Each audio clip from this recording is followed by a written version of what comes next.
Wrexham, Liverpool, QPR, Wolves, Huddersfield, Norwich, then Everest. We have an amazing guest on the podcast today, a guy that is setting out climbing Mount Everest. Sometimes the idea of it's great, and then you realise actually sitting at 5,000 metres and not being able to particularly breathe, your appetite going isn't then for everybody. We have Stuart Webber here, a guy that has gone through to the top of the top with the sporting world and has actually now looked to what can be the next challenge. There was a misconception for me of, you just need to be fit, but it's like, it's very different types of fitness. And Stuart dives into the reasons beyond Everest, that some of the technology that he's been lucky enough to have available to him around like getting his body ready to acclimatize for Everest, the big challenges that he's had, potentially that could have been life-threatening in preparation for Everest, what is truly possible with our body, and how can we go from being just down here on the ground, on sea level, up to the highest point on this planet and get back down safely. Thank you again for watching. Hey, I just want to give a shout out to one of the show sponsors, Human Tonic, and their formula Reds is something that I use regularly, not just with myself, with clients all over. I deal with a lot of people that get brain fog, that have poor circulation, have cold hands and feet, and the actual beats in this, in fact, this is one of the few products that you're actually going to find 5 grams of beetroot per serving. And I've recommended actually increasing beetroot intake, increasing supplementation with beetroot, and actually having this Reds drink is going to help you promote your circulation. It's going to help you promote antioxidant exposure to reduce free radical damage from the life that we live, and it's going to help you with your endurance, not just physically but mentally as well. So go over to Human Tonic, pop in the code OM15 and you will get your discount to get your circulation moving and your health going in the right direction right away. Hey guys, welcome to another podcast here. We have an awesome guest in Stuart Webber. Now, Stuart has got some interesting adventure coming up, which I'm very, very interested in speaking about, hence why getting Stuart here. But first off, Stuart, why don't you just introduce yourself, just to say who you are and a little bit about your background. Yeah, I mean, listen, first of all, thanks for having me on. It's always good to speak, especially around the topic of what we're going to go into with the challenge, which is upcoming in Everest. But yeah, I mean, essentially, I'm a father of one boy, a husband, worked in the football industry for over 20 years. And I've got new ventures coming up in that area as well, which is exciting. But my main sort of focus for the next few months is to try and climb Mount Everest. That's the aim. Obviously, there's lots of things have to align for that to be a successful summit, but that is the aim.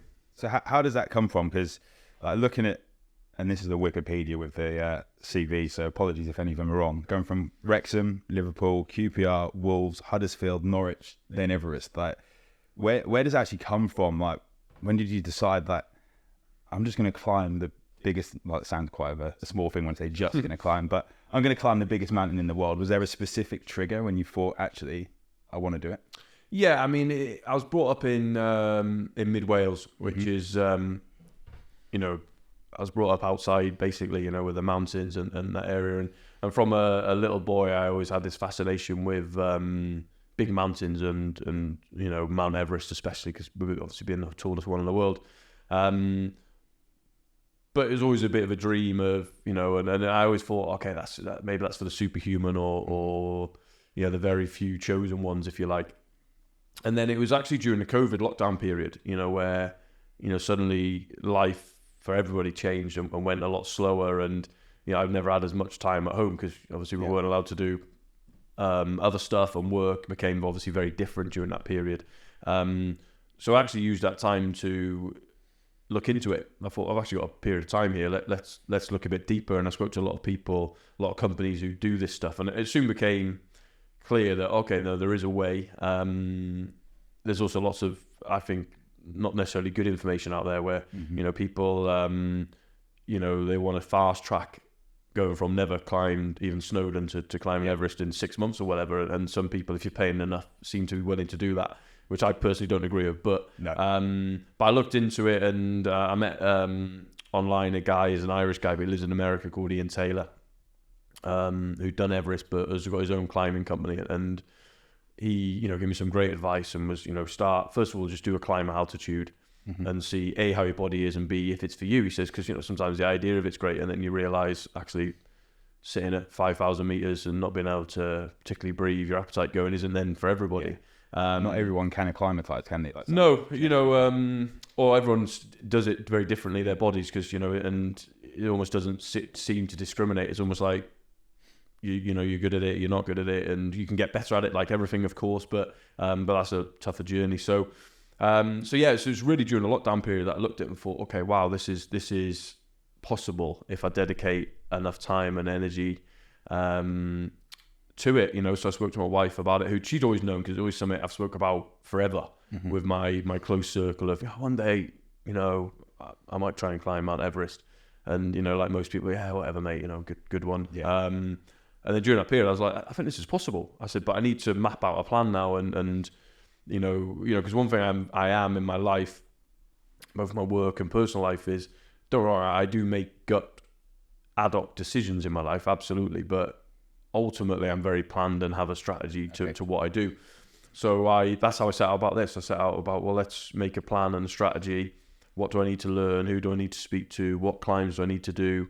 What do I need to do differently with my body? Because, again, it was a misconception for me of, I just need to be fit, but it's like, it's very different types of fitness. And obviously when you're climbing at them heights, you don't want to take too much weight on you in terms of muscle. So you've got to be super careful not to bulk up too high, because you can bring all that with you. I suppose you don't want too low body fat either. And you don't want too low body fat, because you lose weight incredibly quickly at altitude, because your heart rate, my resting heart rate will be mid-40s, let's say. At 5,000 meters, that's in the 70s, 80s. So you're asleep, burning calorie after calorie, but then also your appetite's going. So you're actually just losing weight, even when you're trying not to. So best, if people want to lose weight, go and climb Kilimanjaro for a week, rather than going on dieters weekly or whatever it is. So that's what I did, and that has led me to the first one I did was Kilimanjaro, because it's safe in terms of, from a technical point of view. Yep. Still extreme altitude, because the height of that is 5,800 meters, which is is categorized as extreme altitude, and people get very sick on that mountain. Physically it wasn't a test at all, to be honest. That was I came back from that, and that was like, well, actually, I could have probably done that in a day had it not been for altitude. So how long did it take you? We did it in over 8 days, Okay. because you go in step by step to go up, so not to go up too quickly, because if you go too quickly, that's when people get sick. And a lot of like camps to So that was an amazing experience. So then from that, I was like, okay, I've come back from that. I enjoyed it. My body, thank goodness, was adaptive to the altitude. I've done a lot of pre-acclimatization stuff as well, because there's a lot now of altitude chambers and hypoxia training, they call it, where basically you wear effectively an oxygen mask, and it pumps in the air, which is the same as altitude. So these machines only go up to 6,500 meters, which is still good. So I did a lot of training with that. We're lucky that in my work at Norwich we have these facilities, because we use them for our rehabilitation lads, because getting too scientific, proves the amount of red blood cells in your body, which helps recover injury quicker. So the lads who are injured do it, or on recovery sessions. So how does that cross over though? Like, is there a direct correlation to know that, I suppose, how much has it been tested with at altitude? You've done this amount of training, it does cross over. Well, the data's still a bit loose on it, and that's why it depends which practitioner you speak to. Some were not anti it, but there's not enough knowledge yet or research to prove that it definitely works. Others are massively pro it of, I'm telling you, I've seen it work. But in terms of, let's say, the proper research, they're still on that journey, and these, it's a bit more your world, these scientists and stuff alike. It's, this research, they take over years and years and years, don't they? By the time that's come out, it's then potentially changed. Exactly, there's something new. But we certainly, the culture we have where I work at the minute in Norwich is, the sports scientists and our practitioners believe in it. And use it, and ultimately it's not unsafe. So it's not like it's not like you're injecting someone with something where it's like, hang on, the research. It's a bit like, well, there's nothing which is worse going to happen to you. Obviously, if you did it too much, you can lose, your brain can go a little bit at altitude or whatever. But so did that. So came back from Kilimanjaro, which was a very untechnical climb, and then it was okay. Well, I need to try now at a similar height. I know I can do this height.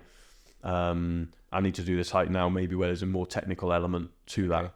So then I followed on to do Cotopaxi, which is in Ecuador, which is it's actually 1 meter higher than Kilimanjaro, but that's snow and ice. So it was, dealing with crampons, the technical sort of skills. Then Mont Blanc, which is actually lower, but slightly more technical than Cotopaxi, in my opinion. Different sort of challenges on that mountain. So that was great. And then it was like, okay, well, what's the next one I want to do? So I ended up doing Island Peak, which is in the Himalayas. Okay. So I wanted to go and have time in the Himalayas. So I actually did that during the World Cup break that we had at work.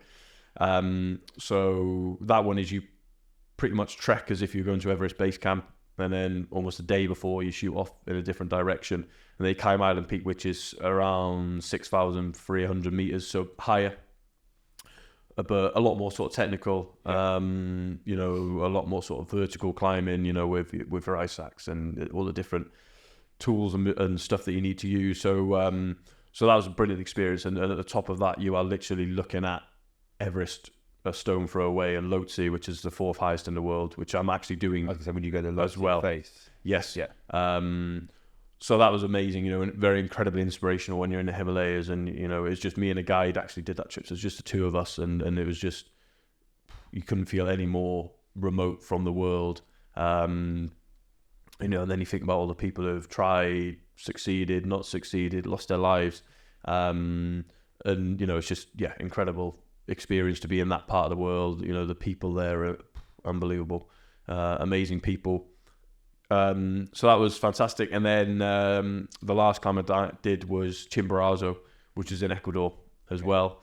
And that was much more geared to it being a really difficult climb, both physically and technically. So we didn't go up the normal route for that on purpose, because we wanted to have the experience of sleeping at altitude, sleeping in the snow, being self-sufficient in the snow, where, you're having to melt snow to create boiling water to do your food, and making it much more like when it's going to be actually on Everest and you're in the higher camps, because obviously the lower camps, are fully kitchened and Wi-Fi, and probably better than home, to be honest, but definitely better than Norfolk. Yeah, when you get up higher, being that sort of self-sufficient. So we spent a couple of days on the mountain, and the route we took, there was only us there, so there was no path, the snow was fresh, so it was knee deep, and trailblazing through that was physically really, really exhausting. And then we came down the normal way, which was incredible, icy. So then really dangerous in terms of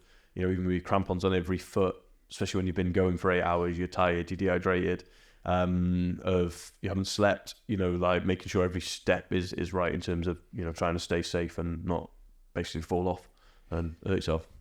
Yeah, so it's been a big journey already. It's not just been to say like you've done the right training. Are you gonna have you got your eye on any other of the 8,000 altitude or 8,000 plus altitude peaks? Well, at the same time as Everest, I'm going to do Lhotse, which is the 4th highest. So the aim is summit Everest, back down, because they share the same route basically, back down to Camp 4 and then straight up to Lhotse, just to add an extra physical element to it. And then after that, I don't know. I'll probably see how I feel when I get back and when it's done. It's not something, because it's a selfish sport for sure, in terms of being away from the family. Yeah. How long will that take? Because it's around 4 weeks.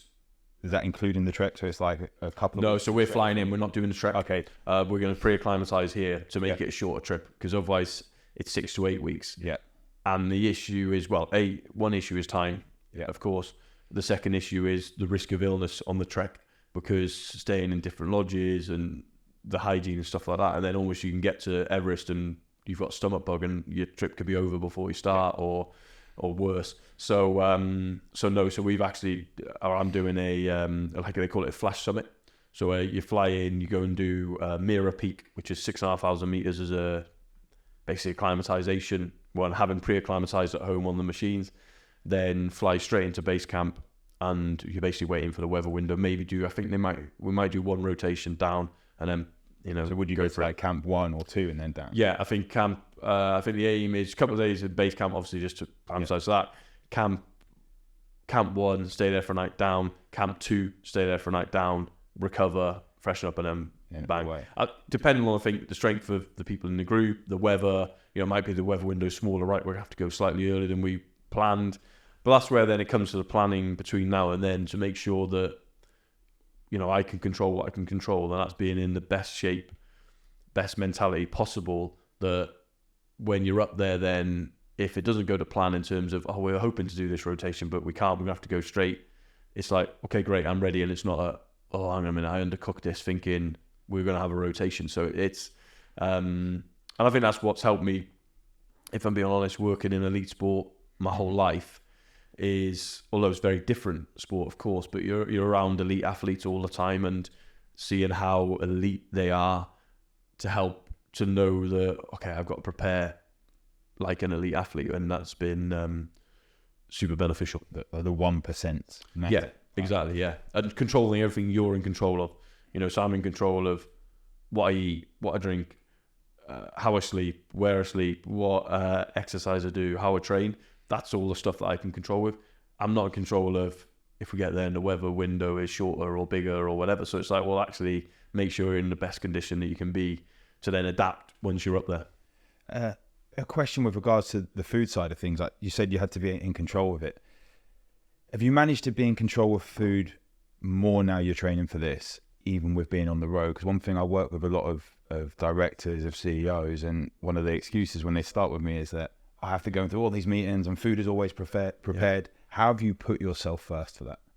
Yeah, I mean, food's my biggest challenge anyway, because I don't gamble, I don't drink, I don't take drugs. So my weakness, if you like, is food, in terms of I like food, and I like too much chocolate. Is the truth. If I've had a bad day, I don't need to reach for a bottle of wine, but I will reach for chocolate. Yeah, and I that is my comfort, and that is my thing. If I'm emotionally upset or whatever, it's that's what I turn to. So but it's become, and I completely sympathize with the people you're talking about, because that was me. I was 4 stone heavier when I worked at Wolves, and I was the same thing at that point. I was on the road constantly, and you're stopping at a service station at 1 o'clock in the morning with a 2-hour drive left home, and it was really easy to reach for the buy one get one free bottle of Coke, and the 2 grab bags of minstrels, and convince yourself that one I'll keep for tomorrow, and then you're 20 minutes up the motorway and you're already in the second one, and then you get home and you don't sleep because you're caffeined out because you've drank 2 bottles of Coke. So, and I've been that guy, and at the time I didn't realize what I was sort of almost doing to myself and to my body, and I managed to change that. And I think now, again, I think it comes back to preparation. So I now know that, right, I'm traveling next week abroad, okay? And I know it's going to be 3 hotels, and I don't particularly sleep great in hotels on my own. Right, my wife's there, but on my own, I'm just not really good to sleep. My wife's there and she's kicking me, that's the issue. No, I'm fine. So she's with me, I can sleep anywhere. Yeah. But on my own, if I stay at your house tonight, hotel, but it can be the best hotel ever. And it's like, just really struggle to get to sleep. So I know that that's going to lead me into potentially wanting to eat crap food because I feel not great the next day, etc., etc., etc. So it's a bit like, right, I try and deal with that before I go, and so it's like, well, actually, where can I have opportunities to eat right on that trip? So it's like, well, at the airport now there is enough options where you can go and pick a salad, you can go and pick fruit and whatever. You don't have to have a sandwich, or you don't have to have the burger. You don't have to go into Wetherspoons and have the burger. You can go to that place and go, okay, it's still not perfect as what you prepare at, say, our work or a home, but the fact is you can make a better choice. So I've become super conscious of that. But then also, if if a bad day does happen, and it does, because sometimes it is circumstance of you've gone out for a dinner with work, and actually there's not a lot here, and the one healthy option is I don't like goat cheese, so I'm going to go for the burger or whatever. Of just trying to be better than the days following that, to go, no, okay, I've had a bad day, that can happen. Well, actually, how do I make sure I react to that? I always now pack my trainers and shorts and t-shirt wherever I go now. They're just in my bag, because it's, even if it's not going for a run or for a proper workout, it's like, I can nick half an hour here and just go out for a walk. And, obviously the mental health benefits of just being in the fresh air and walking, we're all aware of now, I think, or hopefully. So it's like almost just trying to be them habits. So rather than get into your hotel room, go, right, I got a meeting in an hour, and I would have used to have sat there probably with a chocolate bar, watching absolutely nothing on telly, scrolling on my phone for no reason, or doing an email I actually don't need to do. I could do that on a flight back tomorrow when I've actually got that time. It's like, right, I'm here, let's go. And the other thing I've done massively is drink a lot more water on these trips. Yeah. To almost be like, stay hydrated sort of constantly, because that was another big problem, is I just didn't drink enough, and then I'd have a headache, and then that would trigger me to go, oh, okay, I've got a headache, or I'm going to eat some rubbish food because that's going to make me feel better for half an hour. So for me, it's been about recognizing them bits, which I think you get when you get older and you get more experience, and then you feel the benefits of being 4 stone lighter and the energy that that I never used to have is unbelievable. So I won't ever go back to that place. How long ago was it you were 4 stone heavier? So I was at Wolves, so that was 2012 to 2014. How old? So it was 10 years ago. So it was late 20s, early 30s. So I'm 40 next year, so 29-ish.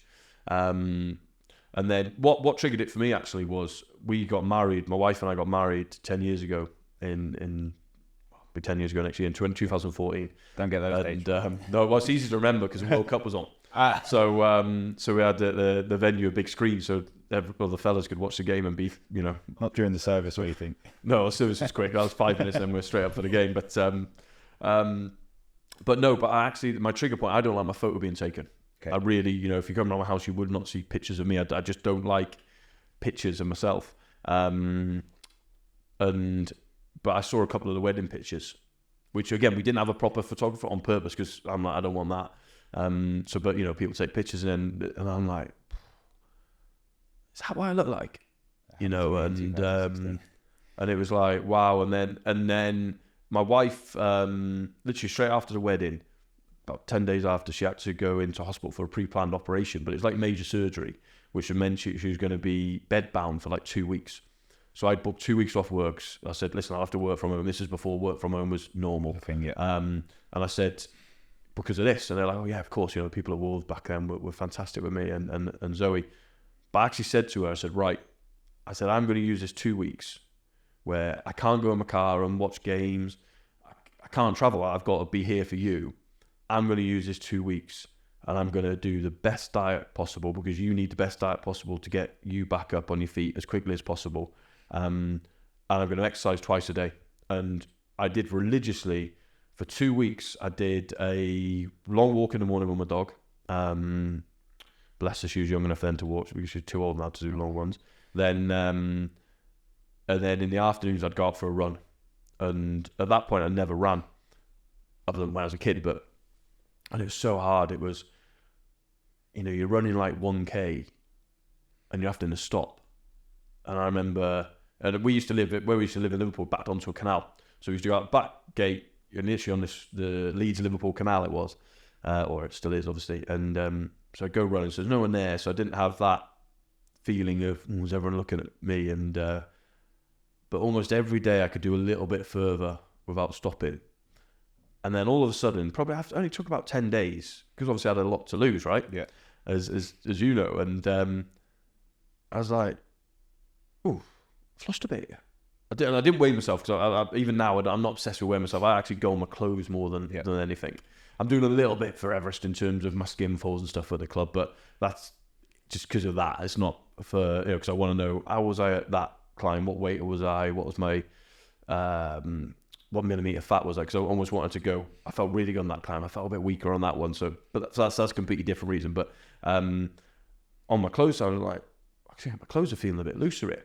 So only after 2 weeks, I went back into Wolves, and people commented about, After just the 2 weeks. "Oh, you've lost weight," and I was like, "Yeah, I have," and I'd lost a stone in 2 weeks. So then I was like, I've got to carry this on.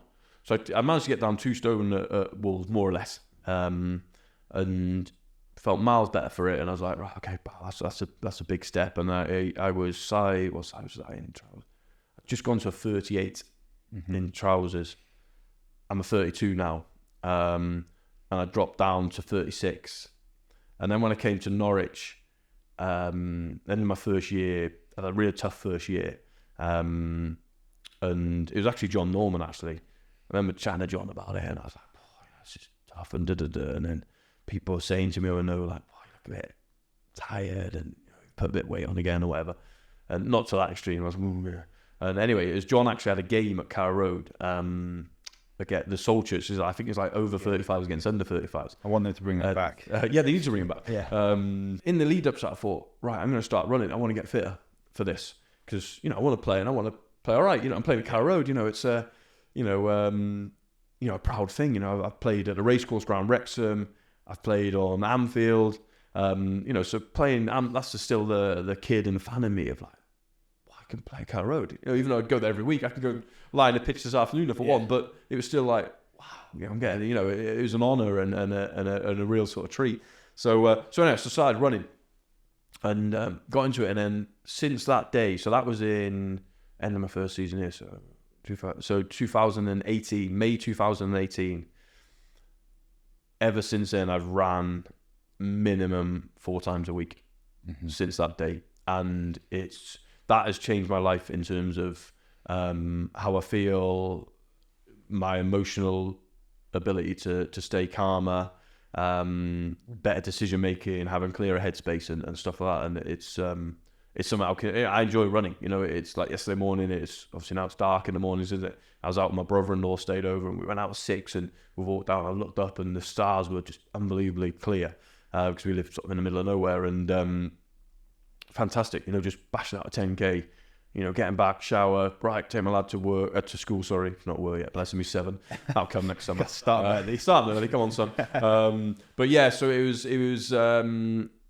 fantastic, and, I'm just glad I did it, especially now having a son who's 7, and the energy that they require from you. I look back and think I couldn't have been anywhere near the dad I am now when I was at Wolves, because I wouldn't have actually had the energy to keep up with him.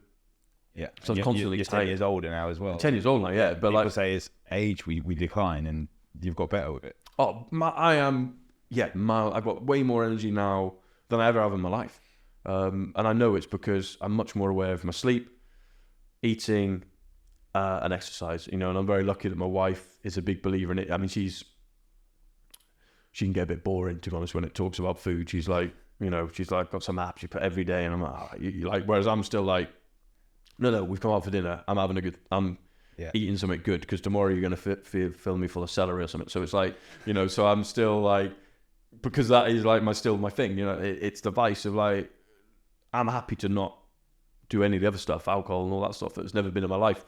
But it's like, well, no, if we go to a good restaurant, I want to enjoy this. You know what I mean? I'm not coming here to have, no disrespect to pumpkins, but pumpkin soup. It's like, come on. It's different if you've got it every night. That's a bit different, right? But when you don't, it's like, no, we're on a bit of a day night, or we're meeting friends. It's like, well, no, I want to enjoy, Yorkshire pudding. It's something which I try and instill in with clients, that if we look at your jobs, you're going to every match, right? Pretty much. Yeah. So say not every other match, home and away, but sometimes there's 2 matches a week. So like 1 away game every couple of weeks, apart from international breaks. You're then going to have meetings where there's food involved.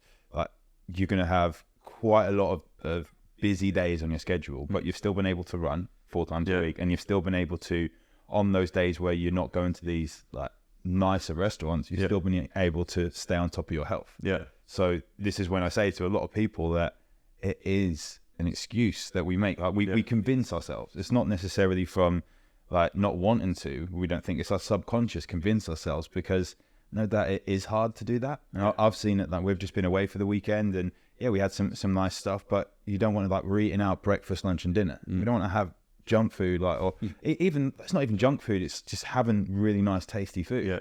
And like, you can still love yourself enough to do that, and even more so now you've got a purpose for that. You touched on, with regard to like being away from your wife and the sleep side of things, how is that going to pan out if you're away for a month and you're already in a bad sleep situation up the mountain? Yeah, I mean, it's my biggest challenge on the mountain for sure is that sleep, because, like I said, I don't sleep great in a great hotel or a great bed, let alone in a tent. But I think I've almost got my head around of I've just got to manage that. And there'll be some times when you're then exhausted where you sleep because you'll sleep. The other good thing is, you know, on the down days that you have on there when you're recovering, you know, I understand then of like, no, I'll sit in my tent for the day and I'll let my body completely recover and I'll pop in and out of being asleep and stuff like that. But it's definitely not great. I'm definitely envious of people who literally just can rock up and fall asleep on a rock and you're like... Yeah, the ones that sit upright on an airplane and they're just gone. Yeah. Great sleep that was. How was that a great... Anytime I managed to get sleep Fantastic. when you're actually in business class and actually able to lay and you lay down. Broken, and even then it's not... Yeah, exactly. Yeah. Exactly. It So, was like, I may as well have gone normal and saved a fortune. Exactly. So how has your wife been with support for this? Like with knowing that you're going to be away for a while, like I assume she's been pretty supportive of it? Yeah, she's been great. I mean, our lives as men, that we've both always travelled a lot in our work. I suppose, yeah, because she's more on the women's side. No, she's actually in the... Yeah, she's the exec director, but, you know, so but even at previous jobs, so when she worked at Liverpool, for example, she'd be European recce's, you know, she'd be away a week. Different schedules.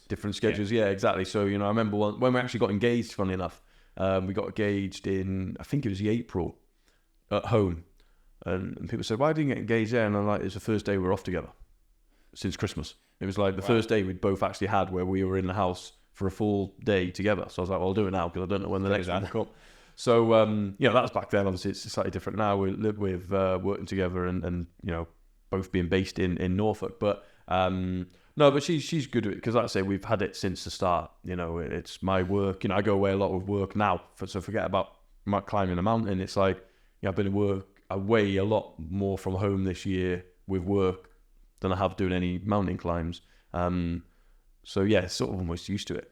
And it probably helps us. It's probably actually healthy for us because, you know, we're not in each other's pocket all the time. We've got our own lives. So it brings that nice balance. So you look forward to the time together as well. Yeah, exactly. You know, we've just had it's been an international break just recently, and, you know, we had a weekend away, just the two of us, you know, a couple of nights, and it was amazing just to connect again as husband and wife as opposed to, you know, parents or working or whatever. You know, sometimes just to have that moment where, it's just us again. It's Stuart and Zoe, and wow, we can talk about us and, you know, how we're feeling or what we're excited about for the future or what we're scared about for the future or whatever, and just be us. You know, like, felt like almost being back together again at the start. You know, where you know, which was nice. How about your son? So he's 7. Does he understand like the feat that you've got ahead of you? No, so he's just excited really. He's more proud that my dad's going to try and climb Mount Everest, or if he sees me climbing other mountains and he sees the videos and the picture, that's my dad.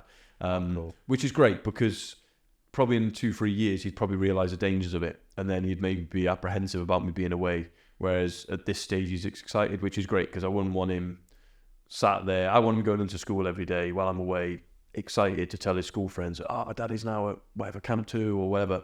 Not, you know, worried about someone died on the mountain yesterday, that could have been my dad, which is the reality. You know, 12 people died in the last season on Everest. So, yeah, so I'm fortunate that and that's why I'm really glad in hindsight I'm actually doing it now, because originally my plan was to do it maybe by the time I was 45. So I'd be 5 years on, he'd be 12. He'd have a very, very good understanding then and awareness of the dangers of it. So I'm actually glad I'm doing it before he's got that. Definitely. Are there any things that, with the climbs you've had to do so far, any kind of mistakes you made or things you've had to overcome, which was kind of like acting just on a whim, like we didn't realize that was going to happen, like that sort of thing? Yeah, so we had one where we were coming down, I don't know why I'm laughing, but we were coming down from Mont Blanc, and I stepped into, obviously I didn't see it, a crevasse. Yeah. and luckily I had my ice axe in my hand, and so I've gone down, so my legs have given way, but I've managed to crap on that, and then the rope was secure anyway with I was doing it with a mate actually, and the guys, so I was lucky I was leading, so them two were behind me, so they could then take my weight, bang, and I could clamber back up. But that was a reminder of, okay, yeah, that's how fragile this is, because the rope's there to support, but if them two can't support the weight of me dropping suddenly, and one of them else comes down, and then the other one, then it no matter who you rope to, it's like, well, all three of you are in there. So yeah, so that was pretty scary. We laugh about it now, luckily, but yeah, and then I had one coming down Chimborazo actually, where I slipped on the ice and again managed to ice axe arrest myself, which is a sort of a safety sort of procedure that you do and you're taught. But that was because that was like a sheer ice, and I looked sort of down once I got up, and I was a bit nervy for a minute or so. I'm like, oof, that would have been messy if I would have slid down there, you know. I'm sure I would have died, but I definitely, my legs would probably be a bit life changing. Yeah, so it's that, and that's the constant reminders on the mountains, you know, and even Kilimanjaro. I remember seeing Kilimanjaro. I was, touch wood, completely fine, but you saw people who, you saw them at dinner the night before, and they were chatting nicely away like we are now, and then the next morning they came in for breakfast and they had that into the tent, and they had that look of like just glaring, and I was like, "You're right. Oh, I can't eat," and you know, and it was scary to think, wow, we were playing cards 8 hours ago, chatting away, and now you look like you've seen a ghost, and they're almost like a bit vacant, and you know, that was the start of, you know, altitude sickness for them, and then you watch, you know, well, being grotesque, but you're watching them being sick on the side of a mountain, and you're thinking, you're fine, like, you know, and how sort of quick that can happen. And again, they're always good reminders of the dangers of where you are, both, you know, physical and sickness and all that sort of stuff, how quickly it can come. Are you fearful of any bit, particularly with Everest? No, I think the only thing I'm fearful is actually of other people. Okay. Because you can't control that, and you know how many people are going to be trying to do the summit at the same time as us, and I know I'll be incredibly well prepared, at the best I can be prepared, and I'm convinced that'll be enough to give me the best chance of being at least fit enough and technically ready to do the climb, or else I wouldn't be doing it. I wouldn't, if people were telling me, who I trust, no, you can't do it, I'd go, okay, no, I'll wait another year. It worries me for the people who don't have that attitude and mindset, are the ones who want to cut some corners, because they're the ones who ultimately, it's like bad drivers on the road, right? You can be a fantastic driver. If some idiot's on their phone and swerve into you and take you out, but what are you supposed to do? You know, you can't control what he or she's doing in that moment. So I think that's the thing I'm most apprehensive about is other people, because you're not in control of them. I'm definitely as well nervous about, because it's glorified a bit like it's not real, but when people talk about, you know, there's dead bodies up there, almost like people talk as if, and that's a fellow human, that is, you're talking about, who's now lost their life, and you know how I'm going to react when I see that, because inevitably you will. Yeah. So I've got to work that out actually before I get there, really, you know, in terms of how am I going to deal with that. You know, is it, I say a little prayer for him, is it I ignore it's there, I look the other way, I don't know, that's the one bit I've got left to work out, I think. I've probably put that to last because I don't want to deal with it, but because it's not right, is it? You wouldn't, you know, if you walk down the Norwich train station, you saw someone dying on the road, just dead on the road, you wouldn't just go, oh, take a picture. You'd probably think it's horrific, whereas sometimes in these environments it almost seems a bit more glorified, dare I say it, as, oh no, someone left there, it's like, bit weird, you know, that attitude. That's not for me. That's not respectful. No, that's what I mean, because, you know, that could be me. Yeah, you know what I mean, that could be me in 12 months, and I wouldn't want my family knowing that people walk past taking pictures of a dead me. Yeah, you know, head down in the stove. That's, yeah. So yeah, I have to see, and I also have to deal with how I cope with people who maybe are less respectful on the mountain around that, because I know my natural reaction would be to get involved and say something. Triggers, yeah. But it's not the place to be having an argument, I don't think. No. You want to save your oxygen. Exactly. Yeah, exactly.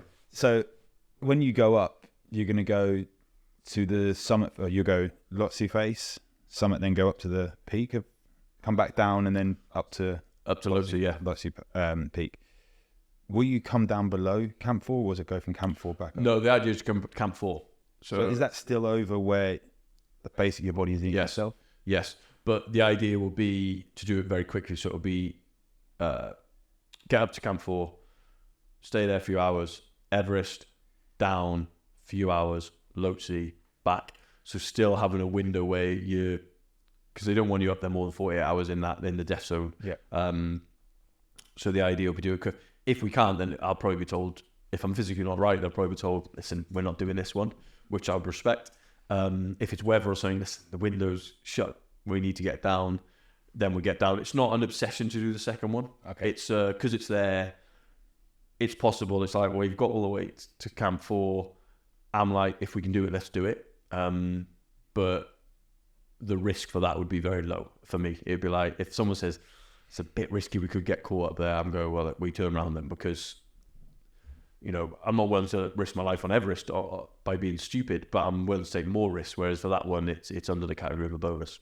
And what about coming down? Is there a different strategy? Because one of the things I talk about is when we have goals, especially for health, we have this goal to hit this weight loss or something. Yeah. Weight loss seems the most common thing, but say it is weight loss. You hit that goal and then you go back to the same habits. Like, it's that you've hit the peak, now you go back to the same. So coming down, we hit the triggers. And I use that analogy when I say to people about Everest, that a lot of accidents, a lot of deaths happen on the way down. Yeah.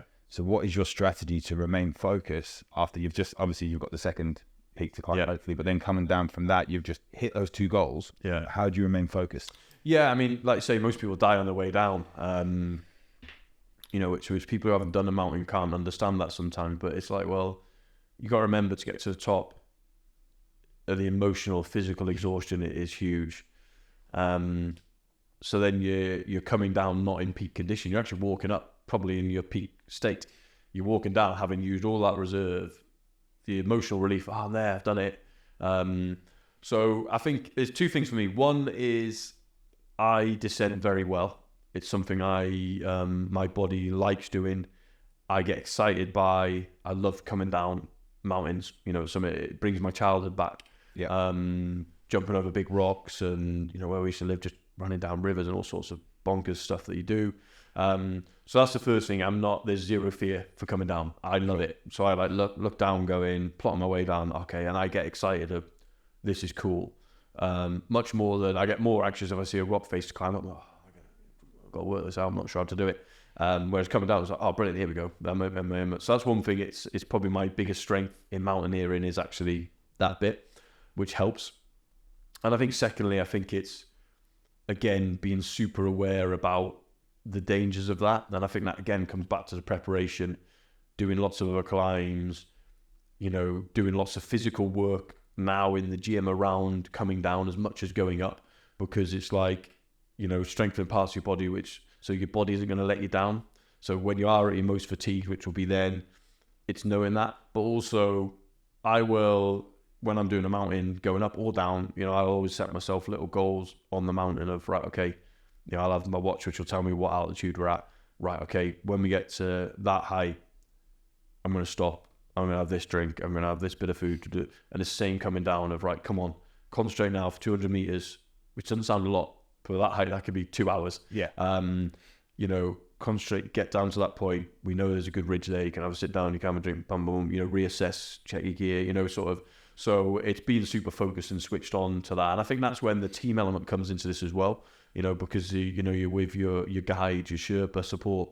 Do you know any of the other people so far? I know one other person who's doing the trek, who I've done some with before, okay, which is great because we know each other's strengths and weaknesses. You know, so it's having that. And I think having been involved in elite sport, of that, knowing that we're only going to achieve this if we work together, both up and down. And it's like, you know, if someone's struggling, you got to pick them up and help them, and vice versa. And, you know, and even that positive sort of self-talk and stuff like that. But ultimately, you want to get down as quick as you can, as safely as you can, because you want to get down to that oxygen level.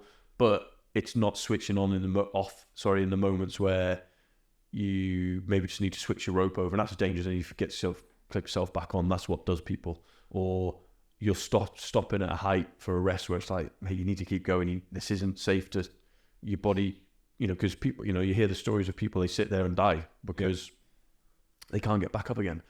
And people will pass them, you're right, mate? Yeah, just having a rest. Okay, because at that height, you haven't got time to have a chat, and you're not thinking straight. You're not thinking straight, exactly. So exactly, your body and your brain starved of oxygen. So it's not a normal place to be. If you're in a hospital, the first thing they do is check your SpO2, and at them heights, it's at a level where they'd put you on oxygen if you're in a hospital. So, but yes, I think it comes back to that preparation and understanding the dangers and not being ignorant to them. And again, it's always, you've got to respect the mountain, you've got to respect the people you're with, the guides, you've got to respect the experts and listen. And that's why the whole thing's actually been an enjoyable experience for me, because you spend much more time being led as opposed to being the leader. Yeah. And that's actually really nice when you're used to, or there's an expectation to constantly lead. To actually being led is actually a really nice thing. And I've learned a lot from that, in terms of different styles and different ways, but also about myself of, okay, sometimes just let someone else go and do the lead and be a good support for them as opposed to being the leader, Yeah. Always nice to have the role reversal there. Yeah. We haven't mentioned about the Summit Foundation. So you've got the charity set up, the Summit Foundation. Do you want to tell us a little bit about that? What that's looking, or who that's looking to support? Yeah. So 2000, my wife's idea when Everest became real, it was right. You're going to climb this. May as well do it for some good, right?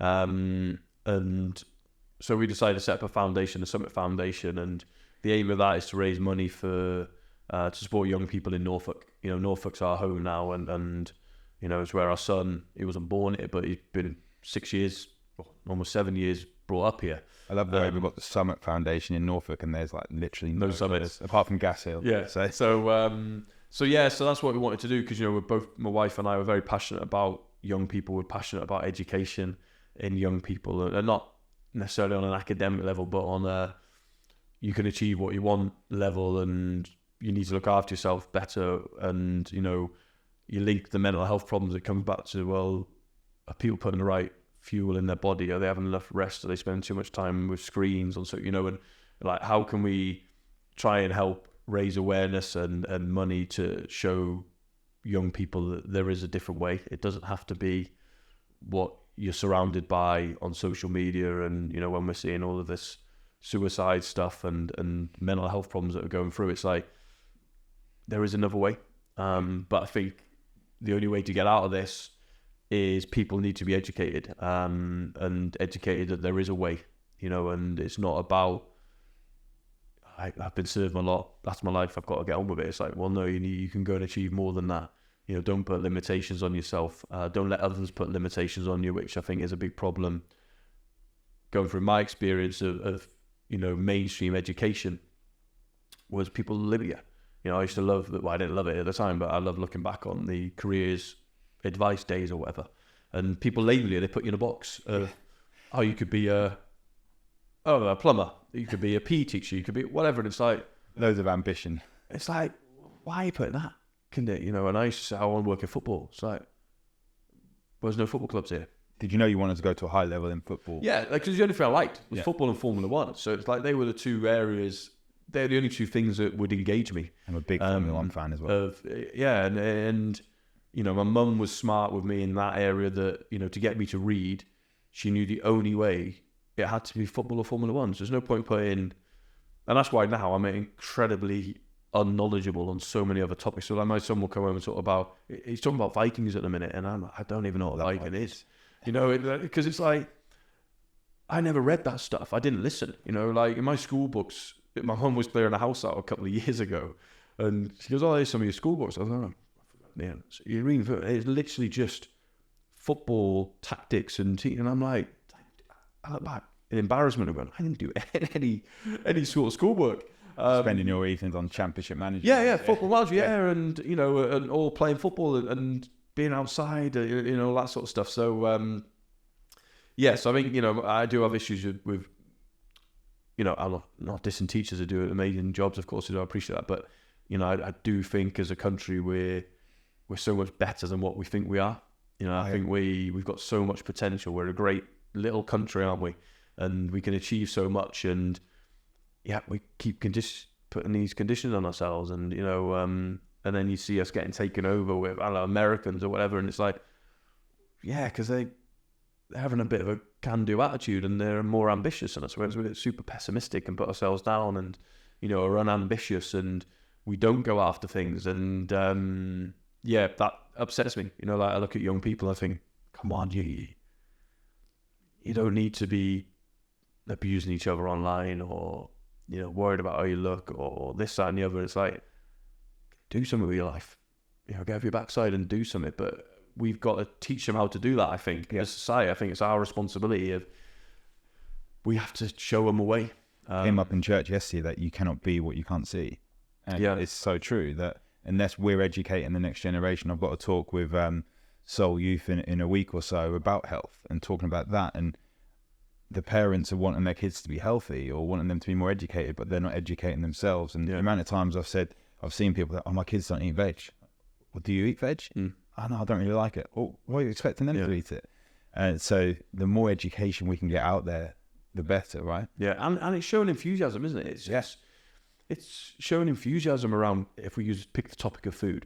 We all know as a kid, it's not the most exciting thing to eat a bit of broccoli. We get that, and let's not live in that dream world of, my son wakes up, he has chopped avocado with broccoli and peas on the side. It's like, well, no, of course, we have to be realistic. They're kids and it's a challenge, but you can make it enthusiastic when you, this is a good meal, enjoying it, rather than, the first, I don't like this.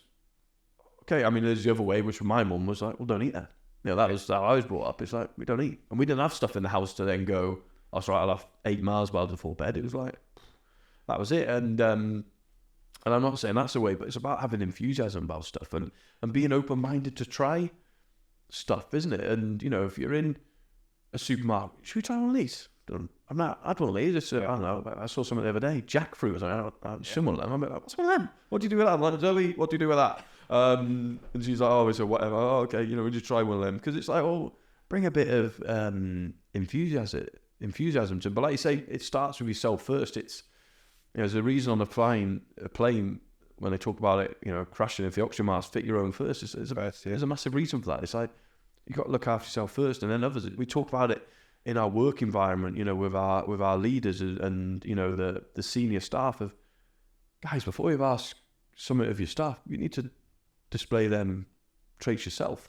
So you can't bring a staff member in and go, looking tired, this is probably mental health, when you're looking more tired. So it's like, let's give yourself that time to look after yourself. But it'd be good to get that information out there. I was doing there was a webinar I was on yesterday, and an educational one talking about gut health, and then like the kids and how much like ADHD. I'm on the spectrum of autism and got ADHD, but like how the mum's microbiome.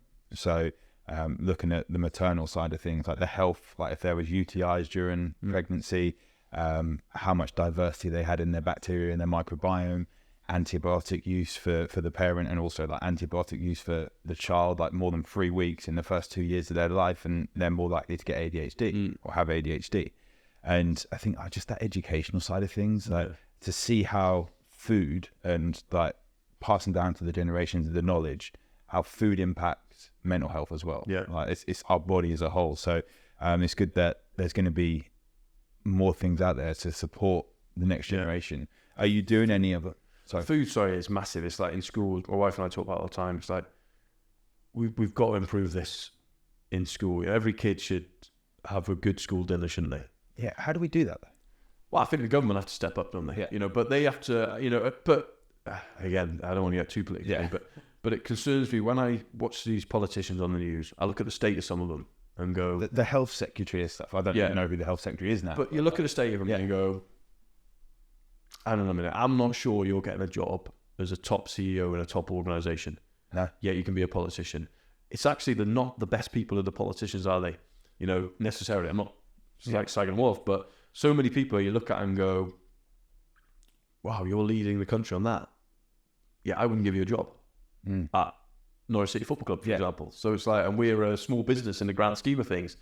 And it's like, you're influencing this. And I think, I look at politicians, they spend too much time bitching about other parties and actually getting stuff done. And it's like, take the lead and go, right, no, what's the most important thing for us? Well, our next generation. So we have to proportion money for that, and we have to educate in schools that because you're right, it starts you can see a child who's misbehaving constantly, and you can pretty much guarantee they don't have good sleep, and they don't have good nutrition, and they probably don't exercise. Yeah. And it's like they're the three things that you can go guarantee that leads to bad behavior, because we see it ourselves, don't we? If you're a bit snappy on a day, people can go, and you end up reflecting. You go, I didn't have great sleep. I ended up eating crap. Oh yeah, I'm in the mood.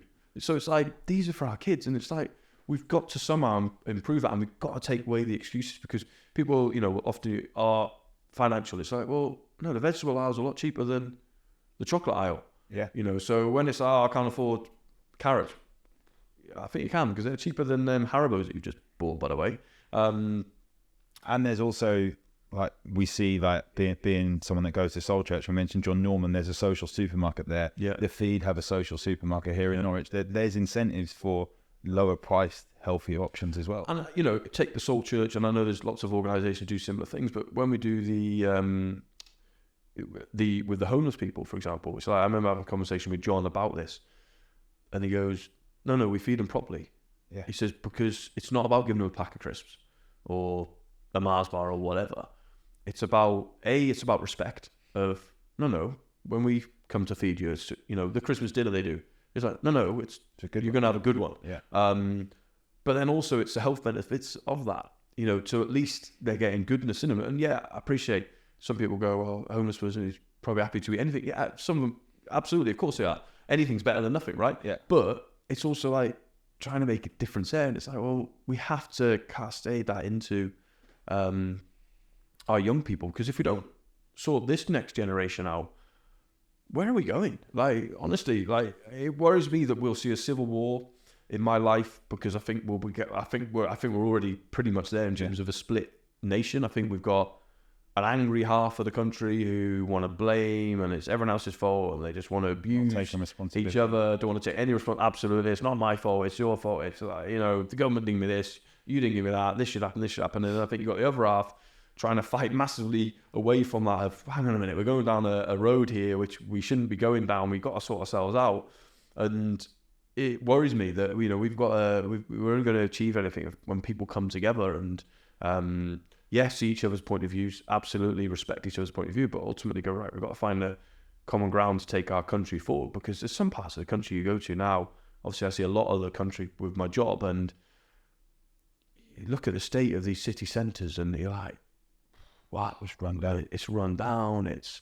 You're seeing needles everywhere. You're looking people at 7 o'clock in the morning drunk, and you're like, we got a problem. You're looking at kids walking to school by themselves, and they're like 6 years old, and you're like, surely, like, yeah, what's happening here? And and you read about all the child abuse that's going on, and sexual abuse of women and whatever, and you think like, wow, we got an angry, society, and it's like we've got to stop this. And I do believe a massive part is what people are putting in their bodies. Yeah. And consuming online. I think, the social media, wow, if we live in a world we're being marketed to, and that's social media as well, right? We're marketed to keep scrolling. If someone said to me now, right, you need to, for the greater good, we'll stop all social media today, but you're just going to have to sit in a room for the rest of your life, I'd go, yeah, I'll do that.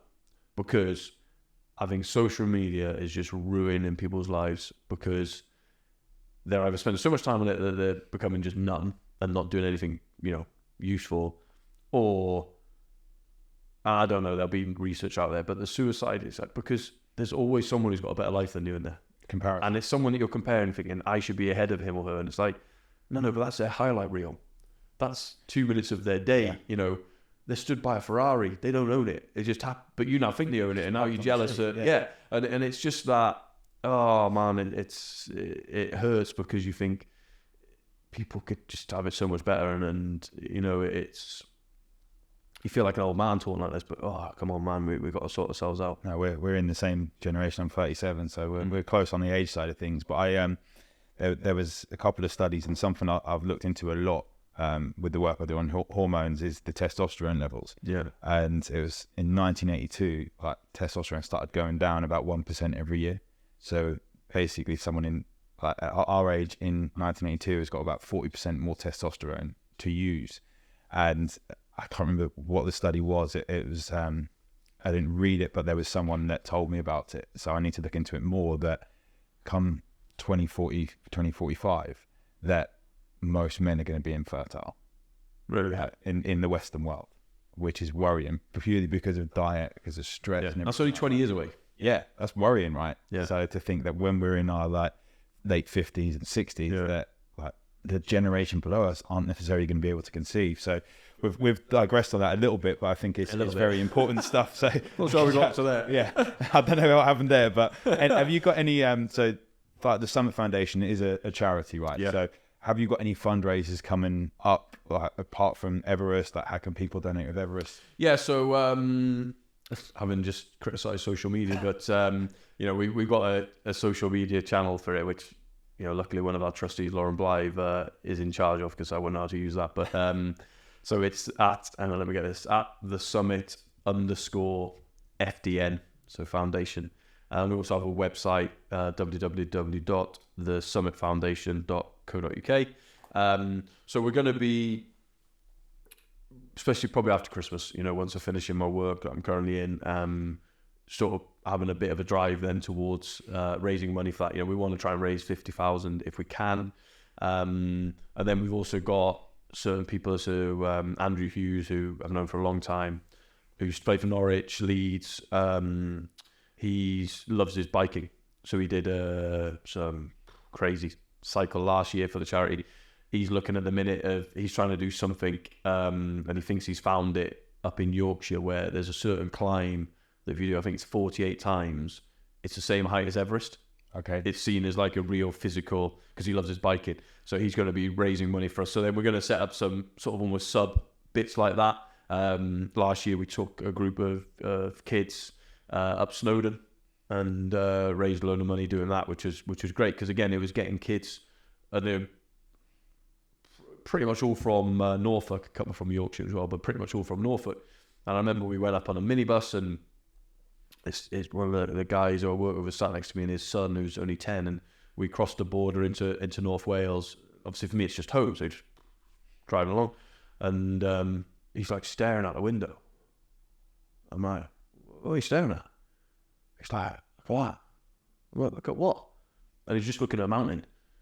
And it wasn't even a big one, but it was, you know, close to the, but you'd never seen one. Yeah. Because I thought, wow, yeah, of course, you've lived in Norfolk. You know, it'd be like probably a kid from Birmingham showing them, you know, Cromer Beach. Yeah. They're probably like, what? I've never seen that before. It was amazing. It would be for me from mid Wales. I remember the first time going to like a city.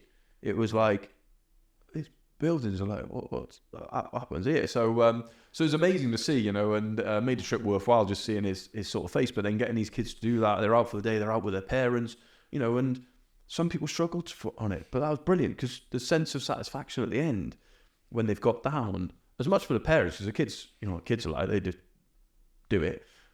But I think for the parents, like, geez, some of this, oh yeah, not actually many people can actually climb that. Yeah. You know, Snowdon's a tough physical climb, you know, if you're not, you know, if that's not your world, if you're not, you know, massively into exercise or whatever, and seeing the things that, and by the way, that costs nothing. You can drive there, okay, you got to pay whatever, £5 to park for the day, but then you can have a day out for free. It's not like, oh, I can't afford to do that. Well, you can. Appreciate it. Here we've got the Norfolk Coastal Paths, which are stunning. And it's like, no, there is stuff on your doorstep. It doesn't always have to, again, it comes back to the excuse, oh, yeah, I'd do that, but can't afford to. It's like, I appreciate some people can't drive up to Snowdon, I get that's a long way, but well, you can catch a train out to Cromer, yeah, or Sheringham or whatever. And you've got Marriott's Way. If you got Marriott's Way here, yeah, from exactly. the city centre. So yeah, I think it was, you know, it's just that constant piece. And for us then, the charity will be something that, you know, will be ongoing after that, where we'll do some yearly events and different things to keep raising money. And then for us, it's about giving then money to other charities who it's their expertise to deliver these programs, because it's not mine and the rest of our trustees. You know, we're all super busy. So, and it's not an ego thing of, we want to be caught having a photo outside of school doing something. It's not about that. Yeah. It's about us then being able to talk to other charities when we've got a big enough pot and go, right, we've got this, we're passionate about this, so are you, why don't we partner together? You deliver it, we fund it. And that's, that's super exciting as well. Sounds good. It sounds good. There's two questions that I ask every guest. And the first one is, what's something you're working on to be a better leader, a better man, husband, dad, that I'm assuming is going to be linked with Everest, but something you're working on just to become a better person? There's a few, but the biggest thing I've been working on the last couple of years is to become much more empathetic. Okay. And trying to see the world through other people's lenses. Because I've felt myself the last couple of years getting a bit old in terms of my attitude towards certain things. And there's certain things that I know I'm right on. And it's like, no, I don't care. I'm not going to change. A man's a man and a woman's a woman for me. Yeah. So, for example, it's like, I'm not open-minded to change my mind on that. I don't care. It's like, no, I don't. That's a big belief I don't believe in.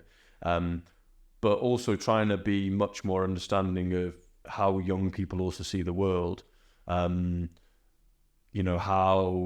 different learning types see a situation.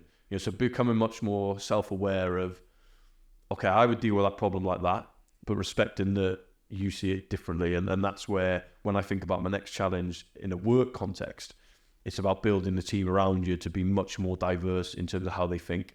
I've worked a lot on that, but I think I've spent loads of energy now really looking deeper into that, into, different psychological profiles, who's the right person to deal with that situation, who's the right one to deal with that.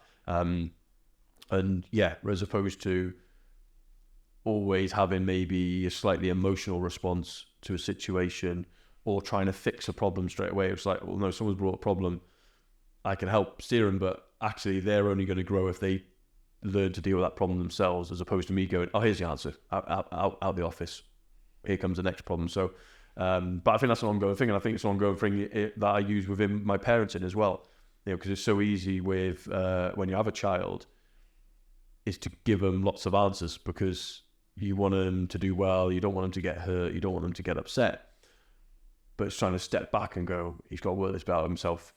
So he's been, substituted in a football match because his behaviour is not appropriate, because he's losing. They don't like losing, and okay, he's got to now learn to deal with that. So I can talk to him about it, but I'm not going to give him the answer. I'm not going to tell him he needs to apologise to his teammates or his coach. I can give him some signals which maybe help him work that out for himself, but he has to work that out for himself, and he then has to take responsibility for, you did this on Saturday, you've got to go back into that group on Wednesday for training. I know you're only 7. You got to learn to take responsibility because that was your actions, no one else. That was your actions. So I've been trying to do that. Yeah, that's good. That's good. And who's one person in your network that you feel would be good to come on the podcast and chat about health, mental health, physical health, or even with a good story to share?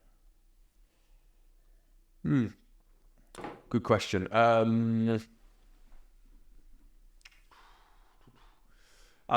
There's someone I work with, a guy called Louis Cunningham. He's one of our strength and conditioning coaches. He was a boxer, so he's had career transition into doing what he's doing, and is just incredibly passionate about each person becoming the best athlete they can be. Okay. So he does a lot of training stuff with me, for example, but then he's with a player, and then he's with a 12-year-old in the academy, and for him, when you're with him, his passion to help you become the best you can be in that area is incredible. Because sometimes, it's like people can work with you and stuff, and they're like, yeah, they're helping out, but really they're thinking about something over there, understandably, because people have busy lives. He's like, bam, he's always present in that moment and is so passionate about helping you get it right and achieve your goals in that area. He's super good. My wife, I think, she's got a very interesting story to tell, especially around the health and, if you want to talk about gut health, she's your person. I think she spoke at an event in June at the football club. Yeah, I know what you mean. Yeah, Yeah, she had an interesting story then. So you know, and her sort of self-care and stuff is brilliant because because she's had some health challenges, which has meant that she's had to look after herself a lot better. She'd be awesome to speak to.